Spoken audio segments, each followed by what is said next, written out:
على كل حال عقيدتنا وعقيدة الألباني شيء واحد، منهجنا منهج واحد. الشيخ بن باز وبن عثيمين والألباني ومحمد عبد الوهاب وابن تيمية كلهم على عقيدة واحدة ومنهج واحد، وانتشرت دعوة الجميع 60 سنة في حياة الألباني وابن باز في مشارق الأرض ومغاربها. لا يجد السلفيون في العالم كله تنافرا بين منهج الألباني ومنهج إخوانه، ولكن هذه الأشياء يثيرها أهل الفتن، ومثل هذا السؤال الذي يثيرونه على الألباني وعلي، كل هذه الأشياء إنما الهدف منها ضرب السلفيين بعضهم بعض.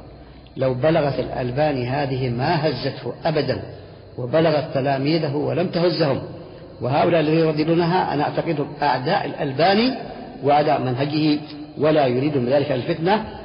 وأنا لا أتهم هذا السائل الآن الذي سألني إن شاء الله، لكن ربما واجه ضغطا من هؤلاء المفسدين فسألني هذا السؤال.